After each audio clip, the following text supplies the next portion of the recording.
Well, good morning. Good morning. I'd like to call to order the Knox County Ethics Subcommittee meeting on policy and procedure review. Good morning, Knox County. Ms. Haley, could you please call the roll? Michael Biddle, Yes, ma'am. Crystal Gibson, Stephen Goodpaster, Here.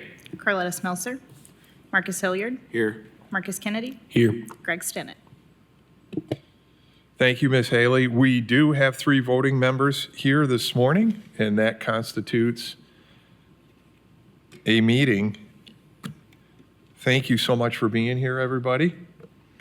I would like to move forward with a devotional this morning in honor of this meeting and our Lord. And I was pretty sure I took it. There it is. Good morning, everybody. From the book of James, chapter 4, verse 8. Come near to God, and he will come near to you. I'll stop right there. There is more in verse 8, but I'm going to stop right there. Come near to God, and he will come near to you. Folks, I put it upon the board here today and all those present that God is always with us. It's up to us to seek him and to reach out to him for his wisdom, his love, his kindness, and his compassion. And I hope that we have that in our hearts this morning. Thanks to God for us to be here today and to do a small part to help our beautiful neighbors here in Knox County. Thanks to Jesus. Pledge to the flag. I was wondering if Mr. Hilliard could lead us in the pledge to the flag this morning.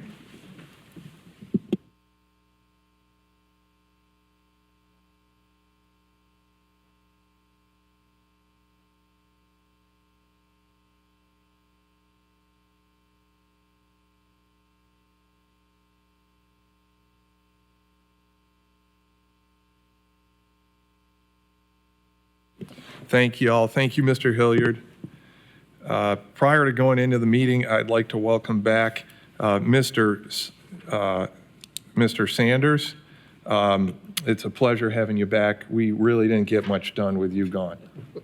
So it is a joy having you back, brother. Thank you.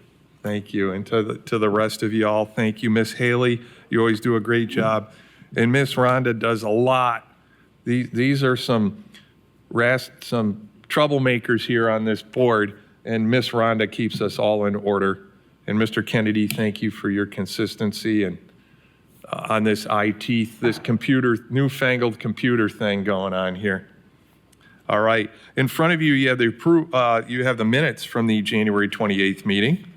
I was hoping that we could get a review here for a minute, and then if someone would like to make a motion to approve.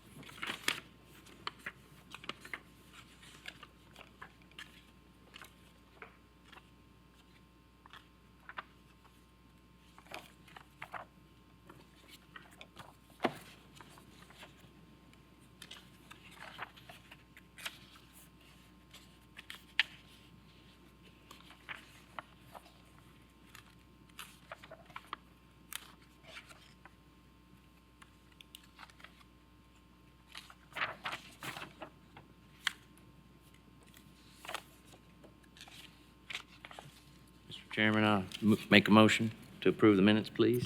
Thank you, Mr. Goodpaster. Do I have a second? Second. Mr. Hilliard, thank you. Any further discussion, amendments, changes, edits? Hearing none. All those in favor of approving the January 28th minutes of the meeting, please signify by saying aye. Those opposed, nay. The ayes carry. Thank you so much. Prior to diving back into the review, we initially, folks on the board and those watching in the public, we had set a meeting for March 11. Due to some events, I'd like to propose that we move that to March 18 That will give us more than, obviously, since it's in the future, Ms. Bennett, that's okay on notification for public. March 18, Wednesday, 2026, at 8:30 a.m. right here in this building. Could the board and those around us accommodate? Mr. Sanders, you good, sir? Yes, I am good, but truthfully, I mean, I'm really feel a placeholder for the office, so I'm sure we'll find an attorney even if I weren't. All right. All right, Ms. Haley, you've got that down as well. Great, thank you. So, Ms. Bennett, if you'd be so kind as we'll move that to the 18th. Thank you so much. All right.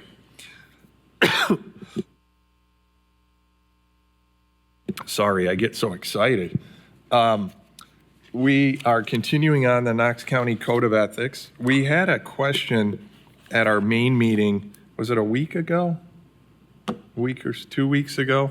Our last full Ethics Committee meeting, Chairwoman Stafford had brought up conflict of interest.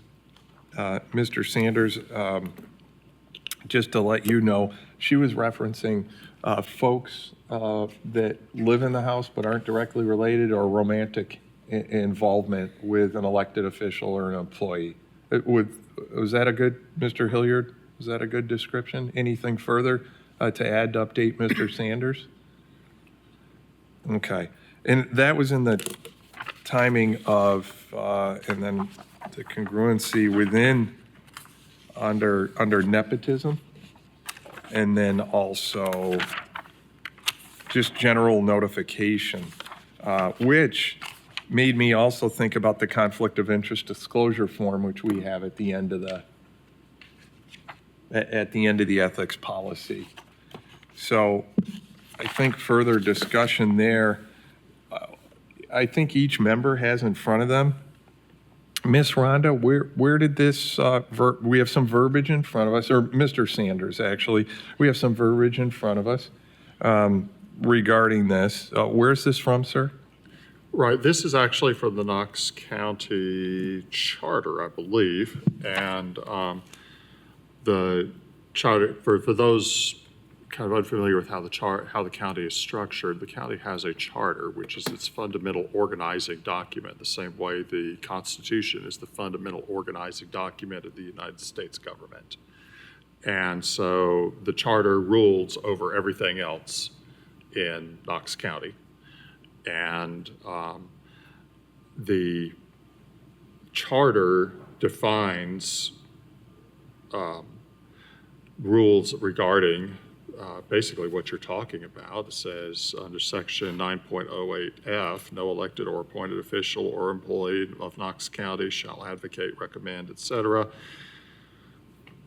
for advancement of his or her relative to an office or position within the Knox County government. It's not exactly what, you all are going on to slightly different issues, but the passage goes on to say that for purposes of this policy, it defines relative. And that definition is almost verbatim included in your current policy. The only difference is that your policy includes stepchild, which the charter definition does not include. It looks honestly like your policy is better. I would suspect that that's an oversight when the charter was drafted, considering that step brothers, step sisters, step parents are all included in this definition, but for some reason they just missed stepchild when they were drafting it. So while I would normally say that you ought to conform strictly to the charter, I am comfortable with leaving stepchild in, because honestly I think it's within the spirit of what the charter intended for stepchild to be left in. But what I would not recommend is deviating significantly from what the charter says already, because the charter can't be amended except by a vote of the county citizens, and it has to be, there's a very long and complicated process for that, and they can't even do it for another 2 years, because they can only vote on charter amendments every so often. Thank you so much. any questions regarding the parallel meaning, the backup here on the policy versus the charter? So if Ms. Chairwoman Stafford couldn't be present here today, if I think the crux of her concern was, what if somebody, an elected or appointed official or employee of Knox County, had a romantic relationship with somebody? Are we protected by that? Should that be revealed? Where is that covered? Does anybody have an opinion on that, Mr. Sanders, or anybody on the board? Mr. Kennedy, from an HR perspective. So right now we're working on a draft of the new employee handbook, team member handbook. We've timed it to go with the election cycle, so it won't be rolled out until after the new mayor is sworn in. But in there, we've added a policy about personal relationships because it's something we haven't had before. It's a very common policy in the private sector. So that will be included in the team member handbook once we get towards the later part of this year. And sir, will that focus on the relationship and notification thereof, if there is a said relationship outside? Yeah. If there's a relationship within that department, they need to make it known to their supervisor, and then particularly they can't be in that hierarchy. So a manager cannot be in a relationship with a subordinate. Wonderful. Okay. And I also believe it's incumbent upon anybody doing business before the board that has a relationship with an elected official or vice versa, that they would fill out the form at the back, which we will get into here in a matter of minutes, I hope, but the conflict of interest disclosure form. It would be incumbent. And the way to, I think, remedy that is if something isn't disclosed publicly, that somebody could file a complaint. So I think we're covered. From the charter to the upcoming HR to the disclosure form or lack thereof, I think that we're going to be covered. Any questions on that? No, I'd agree. I think we'll be good. Okay, wonderful, thank you. And I'm sorry, my focus was here to start the meeting and get things going. I forgot the most important thing, and that the CEO of Biddle Incorporated is here within the immense crowd. Honey, I can't see you amongst all the people out there, but I would like to welcome Wendy Biddle to the crowd, and you can all be rest assured she is the reason that I more often than not behave. You know what I'm talking about, Mr. Sanders. Welcome, Mrs. Biddle. It's great to have the public here today. All right. Are we good to move on through the policy and procedure? Mr. Goodpasture, did you have I something? just had one thought, that this definition of relative, it is on page 3, that's cool, and our definition's more expansive than the charter. Charter's not a purview to get it amended, but that I hope that overall through this, that we make sure that the definitions are used throughout the code are correct, because I think there are probably some instances where it is, something else is described other than relative, and we just need to clean that up. Correct and consistent, right? Those two. Absolutely. Thank you, sir. Thank you. And if I could just follow up with one Sure, point on sir. that. I believe this is Mr. Goodpasture's intent, but typically in drafting a document like this, the best practice is to define a term once and then just simply use that term throughout. That way you're not running the risk of forgetting to include a clause or something later in the document. So I think upon review of that, Mr. Kennedy, not to put more stuff on you, but as you know, you look at the document and when we're done here, but I put that upon every member of the board here for us to recognize that and but one of the nice things with that computer is you can put in a word and then it'll let you find that word throughout the document. So hopefully we can make sure it's consistent. Yep, will do. Mr. Kennedy, thank you. Mr. Sanders, thank you. I had us ending at the last meeting on page 11. And for the benefit of everybody, we have 13 pages on this beautiful document. So the goal today is to finish at 9:30 and to hopefully finish with this document with proposed changes. So I had us at the top of page 11. We had some lettering issues that we're going to change here, which Mr. Kennedy, I think we've got it. Where are you, sir? So page, yep, right there. So we're going to take all those numbers and we're going to turn those into letters, correct? Or was it vice versa? I thought it was vice versa. All right, we're going to go the other way. Mr. Kennedy's already a step ahead. Yeah. So we're going to go numbers, and we're going to be consistent throughout the document. Correct. On numbering. We had some proposed changes here on, which would now be number 14 and number 15. And these were proposed additions. Number 14 would state, this code shall be reviewed every 5 years by the Ethics Committee with public input solicited. Everybody good with that? Okay. And Mr. Sanders, I would always welcome you to chime in as you see fit. Number 15 addition would be all Ethics Committee members will conduct training annually at the reorganization meeting. So the only clarity I want at that is I'm not sure it has to be at the reorganization meeting itself, but that because we have the training online, correct? Correct. It's on the website. It's on the website. And I also question the word conduct. I think it should be take part in. You know, all ethics committee members, Oh, I like that. yeah, will take part in, will participate in, you know, training annually, period. Take part in training annually. Okay. But just for the benefit of the public and for the benefit of me, what is that? Can we remind each other what that training includes?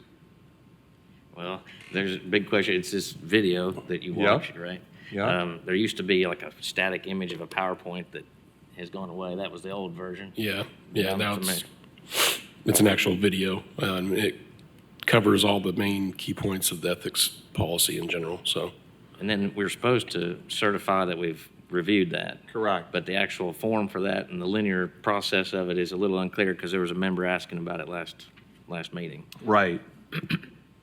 So could I suggest that, and I don't know how we word this, Mr. Kennedy, you're fantastic on the verbiage, but could we say within 30 days of the reorganization meeting that the annual training video is viewed by each member of the board? yeah. I mean, I don't think that'd be a problem. So I'm just a big fan of, here's what you need to do and here's when you need to do it by.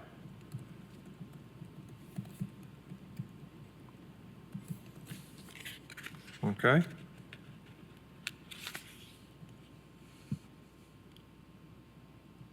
Anything else in, that would be section 8, I believe.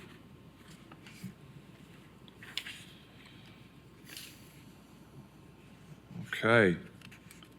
I'm going to move us forward to section 9, if that's okay. Ethics complaints. Now, we had a long discussion on this, but one of the things I had suggested, and again, these suggestions are just open for communication and discussion. At the end of the first paragraph, and we already took this out, we had anonymous complaints may be now submitted via secure hotline for initial review. We had that taken out after long discussion, and that there are other ways to do this anonymously through internal audit, through other means, through HR and other means. So we were good with that. And Mr. Sanders had actually said, rightly so, this was at odds with other parts of the document. And also our ability to enforce. Down further in the next, and please, board, please stop me along the way if there's anything. In the second paragraph, one of the middle sentences, the Ethics Committee may conduct a review. I need a little help here. I've got some suggested revised language for that. Remember, on the language, English is like my eighth, no, I'm just kidding. All right, go, Mr. Goodpaster. Well, and this section is where it opens up the question of, does the Ethics Committee have any capability to undertake this? And we've agreed that we don't. So I think there's a lot of striking that can happen in this paragraph. The second sentence starts, the Knox County Law Director may investigate any credible complaint against an official or employee charging, and I'm going to suggest that we strike everything after that down to the end of the long sentence and replace it with a violation of the code. So the Knox County Law Director may investigate any credible complaint against an official or employee charging a violation of the code, period. And striking all the way through the word thereby. Thereby, yes, sir, that's correct. And then I suggest that the next sentence starts, the Ethics Committee shall refer any submission it receives to the formal complaint process. Because that would allow, if somebody came up to one of us somewhere and said, hey, I think this is, shady, whatever, then we just say, hey, there's a formal complaint process. You've got to go through that. I think that cleans it up. Well, let's do this. Mr. Kennedy, did you get the first part? I think so. So removing basically all of this right here Right. and just saying, investigate an credible complaint against an official employee charged with a violation of county code. Yeah, or just charging. Leave the word charging and take Charging. out charge, yeah. Right. Mr. Sanders? Yeah. Let's take Mr. Kennedy, one thing I'd say, be careful when you're saying county code. I believe Mr. Goodpaster means code of ethics. County code is a separate document. Gotcha. Good call. And secondly, I don't know the history of this paragraph. I noticed that there does seem to be a distinction made between what the law director would investigate. It looks like the way the original paragraph is written is a law director would be charged with investigating or have the power to investigate what I'll call more serious allegations. And then the ethics committee would clean up with maybe allegations that don't fall within that category.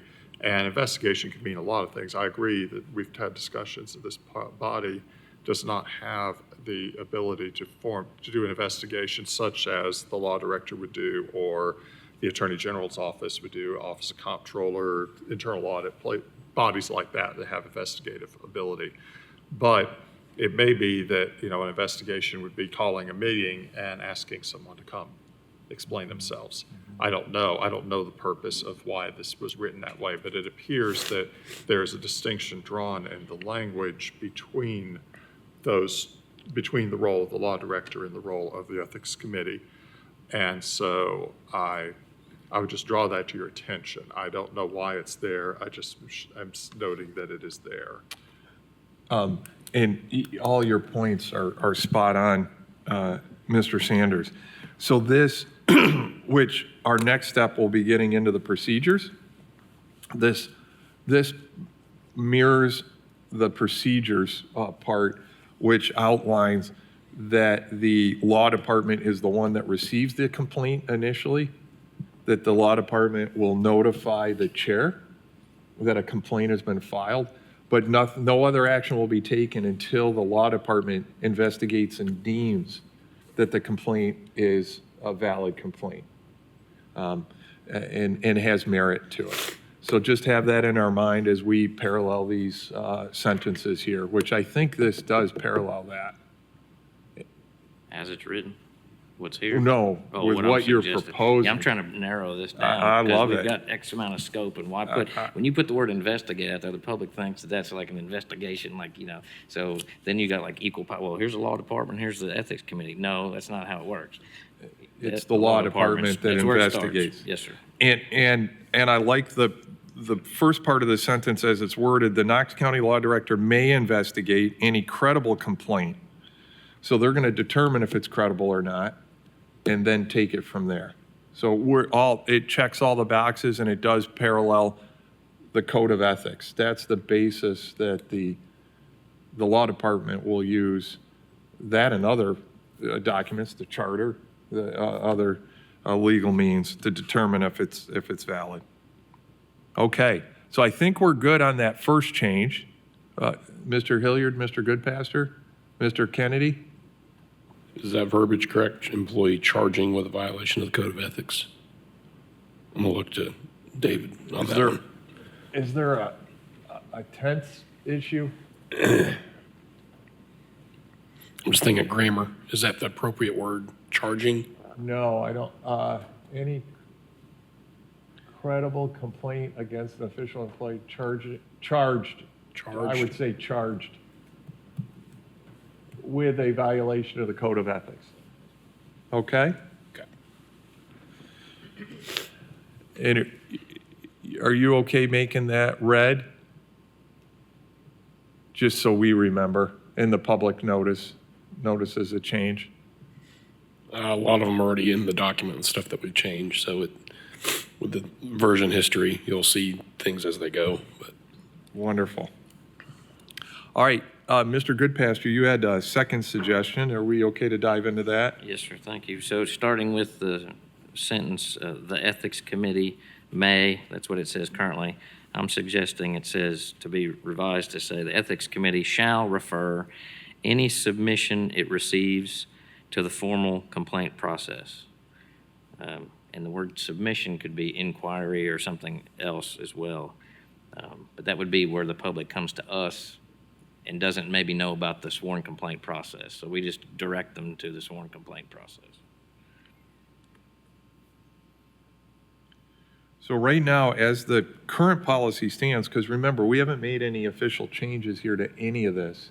As it stands right now, this verbiage gives the Ethics Committee on their own volition the ability to investigate based on hearsay.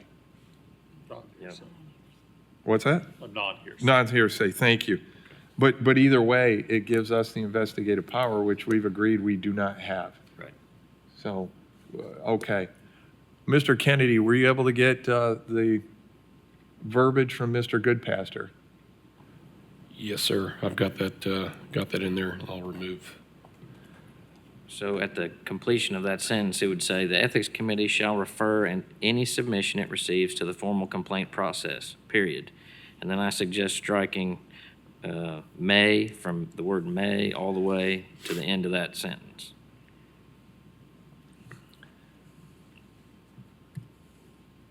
Because it's just telling you what you're doing, and we've already know what we're doing someplace else, so why regurgitate it here? It just makes it longer 100%. and more complex.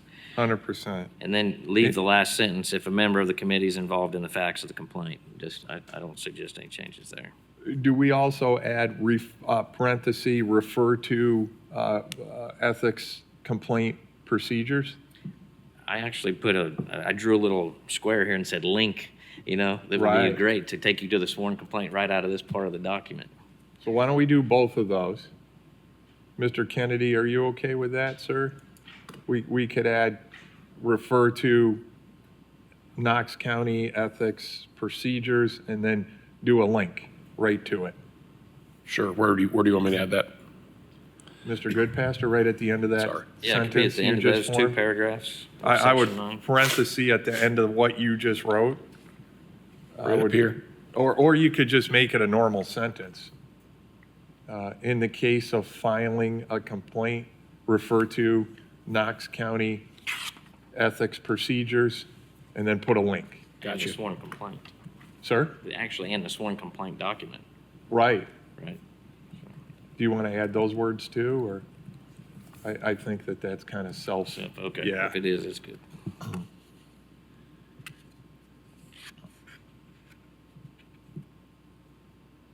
Now, I think we do have to keep at least, and I don't know if it's correct here or moving it somewhere else, if a member of the committee is involved in the facts of a complaint, such member shall recuse himself or herself from all proceedings involving such complaint. That's got to stay in the document. Is it still good here? Okay. Just going to Mr. Kennedy's doing God's work right now, so we're just going to take a pause.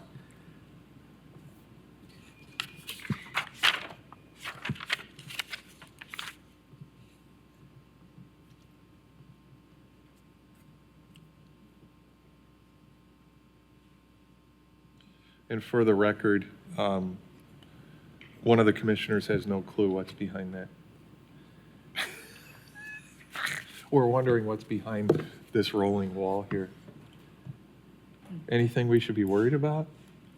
All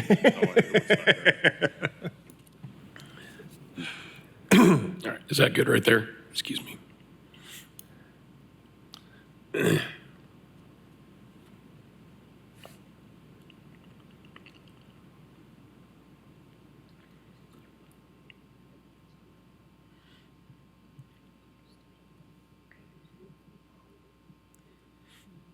Mr. Chair, Sir, I suggest, and Marcus, I think that last sentence about if a member of the committee is involved, like, I think it goes up. Put it above that. And then below, we just put a link, sworn complaint process. Gotcha. It's as clean as it could be. And where do you think it should go, sir? flipping it, just bringing that link out to it where it's like freestanding outside of that paragraph.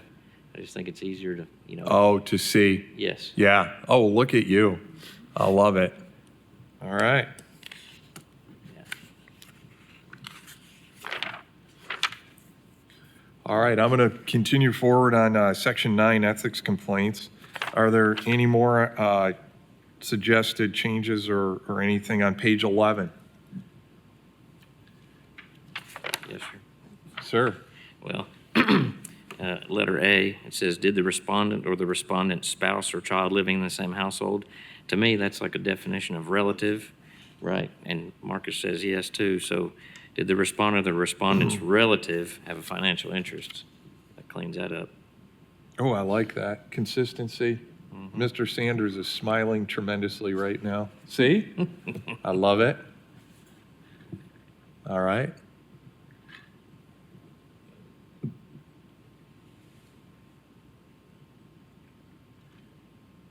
Do we have to put relative as previously defined in this document, or we can just put relative? Okay. Next, Mr. Goodpaster, anything else on page 11? Yes, sir. On B, Oh, okay, so we're going to 12. We're going to 12. it is a rollover. Yeah. Okay, on mine, I'm still on 11. But All right. anyway, B, did the respondent corruptly use or attempt to use his or her official position? Could it also be added in or employment? Because you could have an official position and not be an employee, right? I mean, or not. You can be either. Right, So you we can need to be include either. employment to cover all bases, is what I was getting at. So, I kind of look at that as one and the same, but yeah, and that's a definitional thing. If it is, then that's cool. I'm good with it. But I was just trying to, because other places in the document, it talks about like if you're an elected official, if you're an appointed official, if you're an employee. Employee. And so you're hitting all those three. And so it's Right. like if you're doing it over here, I just want to be consistent and do the three down here. I agree on the consistency part, sir. We'll give Mr. Kennedy's adding that in. Then I also suggest, continuing on in that same sentence, it says, perform his or her official duties. I think we can take out the word official and just say performing his or her duties. Agreed. That way it gets both those. Love it.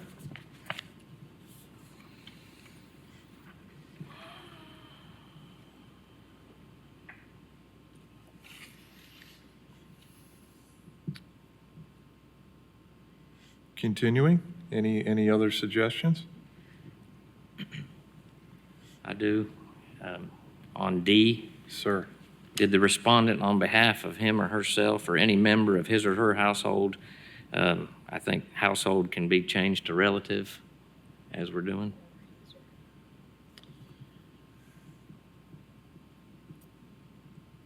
And then, again, if you keep reading, it says solicit or accept directly or indirectly anything of value. After that, I suggest we add in not otherwise allowed. Right after anything of value. Yes, right.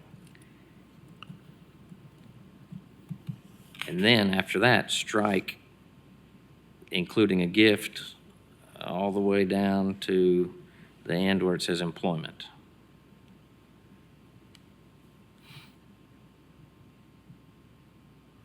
Wonderful. I see what you're saying. I got you. Okay, and then, so, because why list it again? You've already defined Exactly. what that is. And then keep going, it says based upon an understanding, and the words any is there, it's incorrect.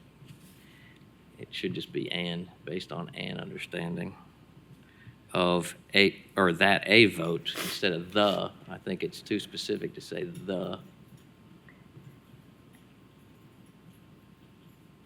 It's understanding that a vote, it's on that last sentence.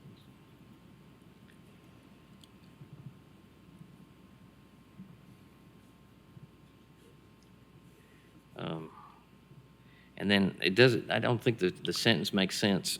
So if you do all that, you need to add in a little bit on the bottom. So it would be something to the effect of official action or judgment of the public would be influenced, or something in that regard.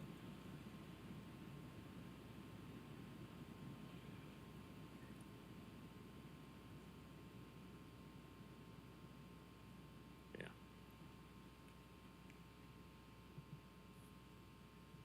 Would influence the respondent? Yeah, and that's what I'm trying to, like, this was kind of, there's a lot of changes here, so what is the net effect?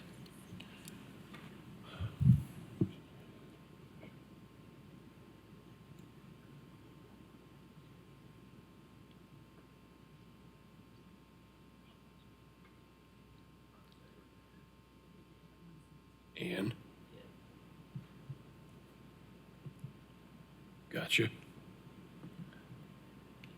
Yeah, I'm trying to think of a way to end that sentence. I'm reading through it like 5 times here. So let's start off cleaning up the front part.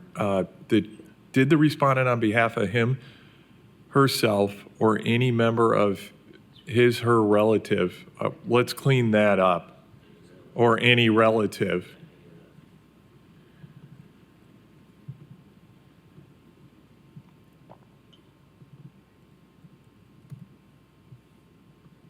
Okay. Solicit or accept, directly or indirectly, anything of value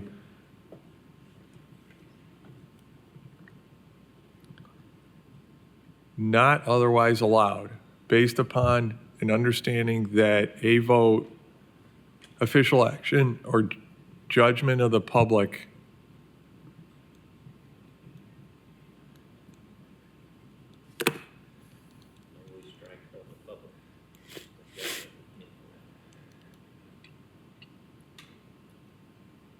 Yeah, I think of the public. I think it's Hard, yeah, weird, yeah. right. I would suggest steading of the public. Right.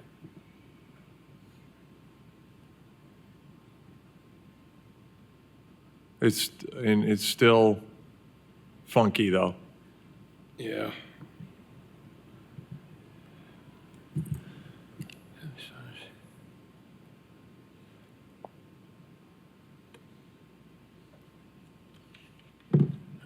Yeah, instead of the public and add would be influenced, or, yeah, Would influence the respondent.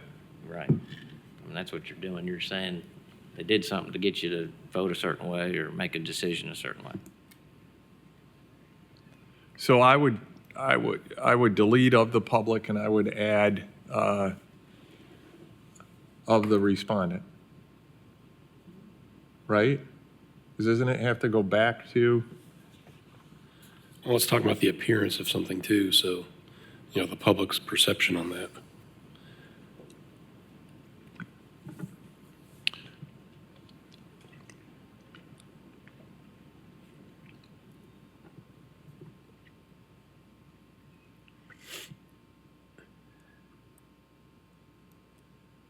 Is it would be affected? Is that how it should end?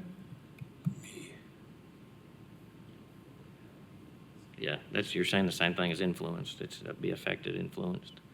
Yeah. All right, let's put would be affected by for now, and upon our review offline individually, we can let that absorb because we'll sinkhole Would be it. affected? Yes, Just sir. Would be affected, okay. All right. Moving on, upon final deliberation, the committee may, what suggestions does the board have here? I suggest on number 2 that the word commission be capitalized, because I think that's consistent. Number, yeah, right there.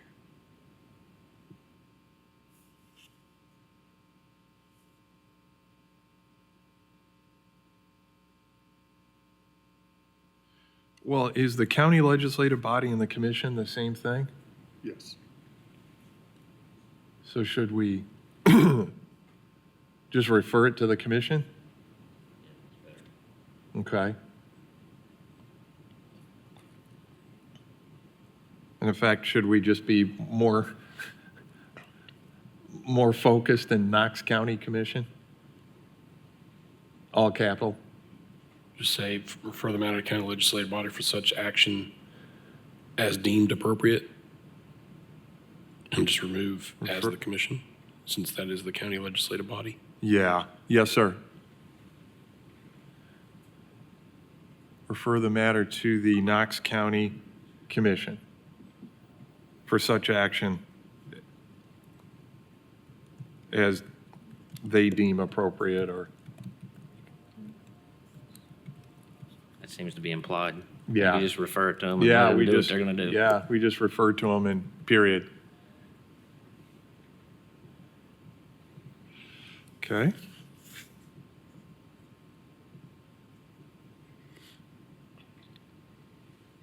And we certainly, just as a reflection of the board, let's make sure we focus not only on the whole document, but certainly 9 pours into the procedures, which we'll hit at our next meeting. Mr. Goodpaster. Yeah, my next suggestion is the final paragraph of this section starts out, the interpretation that a reasonable person in these circumstances would apply shall be used in interpreting and enforcing the code of ethics. I think we put a paragraph break there so that it starts the next paragraph, when a violation of the code, so I suggest stating this and replacing it with the code of ethics, and then deleting or stating also.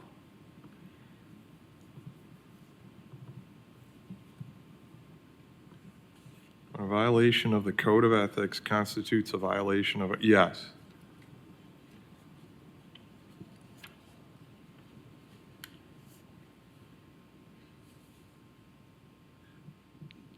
David, this is more of a question for you. It says a civil service policy. We don't have civil service. Can we remove that? I don't see why not. You're right. There's no civil service policy in Knox County, to my knowledge. If you'll remind me, I can check with my boss to see what the origins of that was, but I don't. City has one, but. Yeah, we don't. Knock on wood. And then would that also be civil service provisions as well? Or is that different? Yeah. If this body has any jurisdiction over the sheriff's office, the sheriff's office does have a form of civil service protection. I'll just leave it. Okay, great call. Mr. Sanders, thank you, sir. Anything else in that balance of that? Wonderful work, Mr. Goodpaster. Anything else through 9? All right, we're going to section 10, which is a paragraph on page 12. Excuse me. Any changes, proposed changes, stats in section 10, applicable state laws.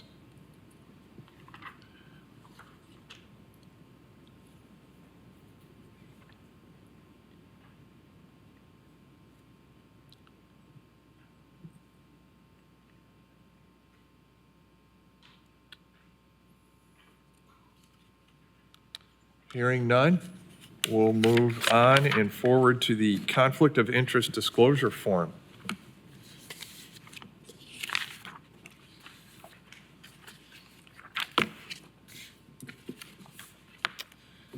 So we have attachment. Now, this was part of, just as a reminder, this was part of the document initially, and Mr. Goodpaster had suggested, due to its importance, we put it as an addendum and make it easier for someone to fill out and also pay attention to. The one proposal that was put forth was the last sentence in the paragraph. Once complete, this form must be submitted to the chair of the Knox County Ethics Committee. And that's not correct, is it? Because it's going to parallel our procedures, which I think goes to the law department first, and then the law department notifies so could we just highlight that, and then when we dip into procedures, let's make sure that they parallel each other? Mr. Sanders. Yeah, I don't think the law department has a role unless and until there is a conflict. Let's say somebody is alleged violation. That is, this conflict of interest disclosure is not a self-reporting form, to my understanding, saying that I have committed a violation. It's simply, I am informing you of a conflict of interest. And you may be acting in conformity with the rules otherwise. I have a business interest in something appearing before the county commission, and I am therefore recusing myself from voting. I'm disclosing that I have the conflict, and that's the end of it. Thank you so much for that, Mr. Sanders. I was still into ethics violations itself, not disclosure of conflict of interest. I was still back on 9 and 10 in my mind. So this does make sense to me as a interest disclosure, conflict of interest disclosure form. I think that notifying the chair of the committee still stands. Sorry to make you take that out. You're good. All right, you okay reversing? It's got that reverse thing? It's fixed. Yep, you're good. I All got you. right. Mr. Chair, Sir, what about record keeping of that? The chairmanship changes periodically, and where is it housed? Is there any, do we need to know that, like from a process standpoint? Should you receive a conflict of interest disclosure form, what are you going to do with it? Where's it going to go? That's my question. that's a great point. So, Mr. Kennedy, do you have an opinion? speaking just on the executive branch side, it would typically go into their personnel file. But I think we could phrase something to say it would need to go to the chair of the ethics committee and also to the appropriate records custodian of their respective department. No better verbiage has been uttered today. Miss Bennett. I'm just curious, all of you are not employees of Knox County. Right. It could be. Yeah, that's true. In their respective file. Well, I think that's where you say it goes to the chair of the ethics committee, and then I could say, or, in the event that it's an employee. So for you all, it would just go to the chair. And mine would go to my personnel file. Okay, so That what makes about, sense. and the key that you're all highlighting is what about non-employees? Is there a file somewhere of the notes of meetings for ethics? Is there? I mean, part of this is that, and I think what Mr. Goodpaster is trying to highlight is if we have something come up down the road, or there's an ethics complaint 3 years from now that somebody did something, did they file this or not? Right. And then the chairwoman is sold her practice and is in Bahamas now and has the paperwork. Right. Do we file it with the law department? Do we file it with the? I'm not sure who, I'm only pausing because I don't want to, A, burden somebody, and then B, I don't know the right place for it to be stored that somebody could go back into and reach. Yeah. It's a good question, Rhonda. I don't know. Should a copy of this be filed with the law department? Because if any complaint were filed in the future, I mean, that seems logical just because how the law department's very much integrated with the ethics committee if it comes to complaints and things like that. So, but who's going to keep them? I think you all have probably plenty of records already. I can't make any promises on behalf of the law department as far as record keeping. I think the best thing to do would be to take this discussion offline, Sure.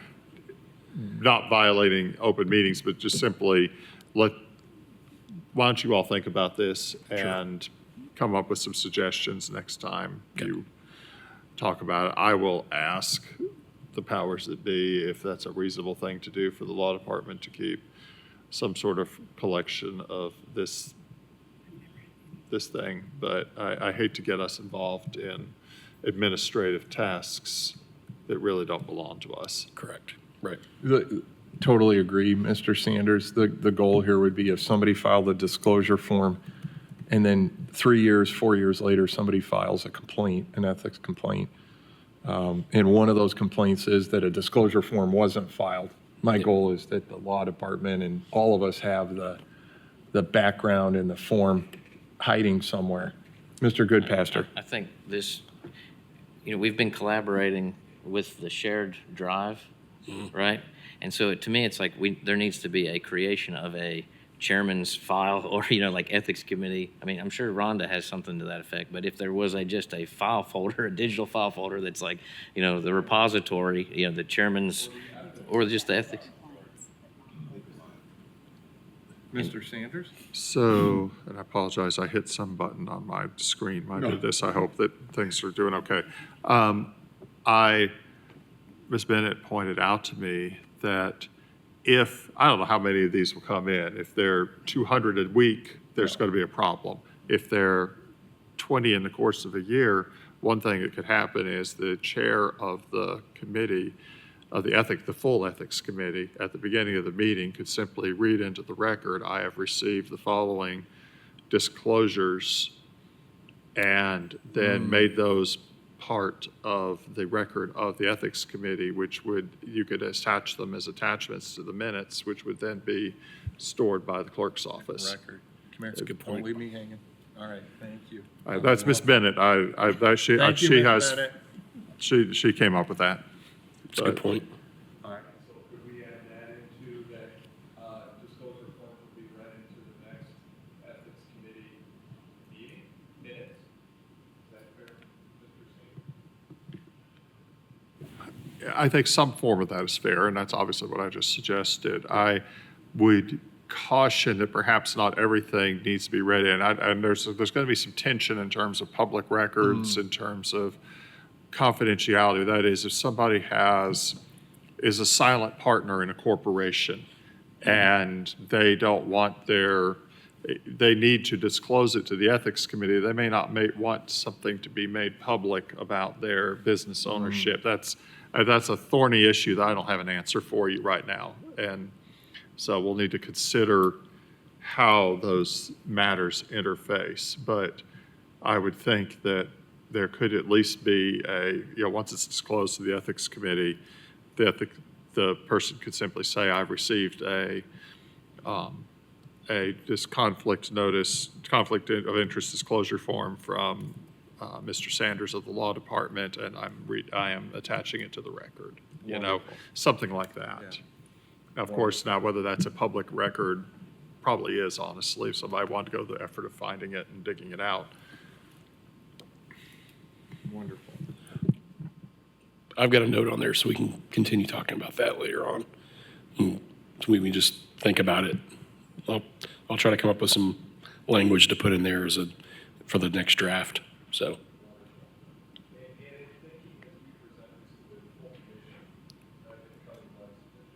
Will we be able to have a red line copy for the Yes. commission and everything that's Yeah. really clear what we changed? Yeah. What we stated and what we added? I think most of the PDF versions that are on there are on the website show that to a degree. However, not every grammatical change or formatting change is going to necessarily be there. just because of the way it's set up. You just approve the change or not, but they can kind of see the logical progression as we've gone through it, so. Wonderful, wonderful. All right. Anything else on the ethics, code of ethics document as it stands today?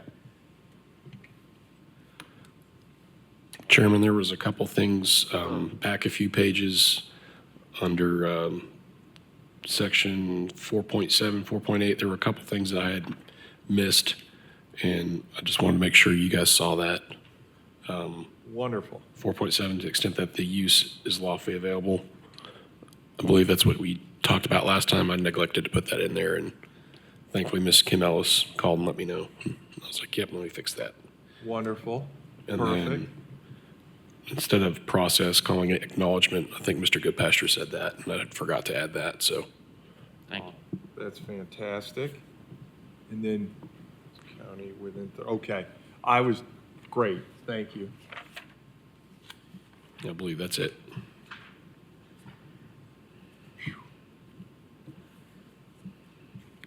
All right. So we have 4 minutes left. First of all, thank you to the board for all your hard work on this and everybody here seated.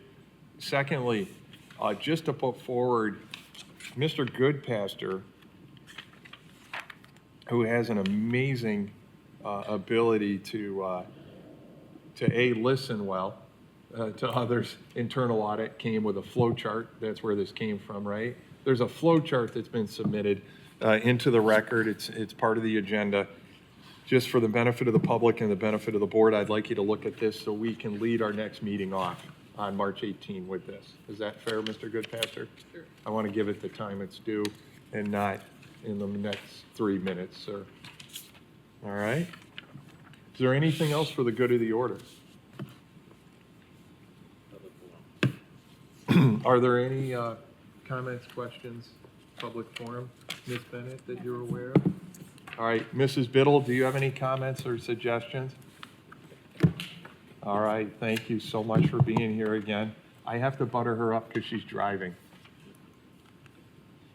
All right, Ms. Haley, anything? Mr. Sanders? Ms. Bennett? All right, Mr. Kennedy, I see some, anything? Good. Mr. Hilliard? Great to see y'all. Mr. Goodpasture? Anything? I'd like, we will have the opportunity to go back through the edits we've made one more time. Hey, absolutely. Okay. Yeah, yes. So my plan for the next meeting, and always open to change it, I do want to give some attention because the flow chart's been out there for about a month. I'd like to give that about 10, 15-minute attention, and then we'll flip back to making one finalization of the Knox County Code of Ethics and go through that again. So I urge every board member to read the changes, more so on the availability. And Mr. Kennedy, is just for ease of everything, could you send everybody a link to this? Yep. On the board? Yep, it'll be, That'd be great. all, everything gets posted on here on the website, and so we have all of our drafts and the draft flow chart from last time. So everything is right there, so that way people can see it. And so I'll have another PDF of this updated version posted on there in probably the next hour or two. Love it, love it. Want to thank you all again for all your hard work here, Ms. Haley, thank you.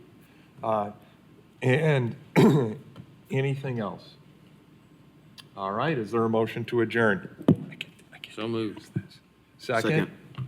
Second. All those in favor say aye. Those opposed, nay. No, I don't want to go. All right, we're out. The ayes have it.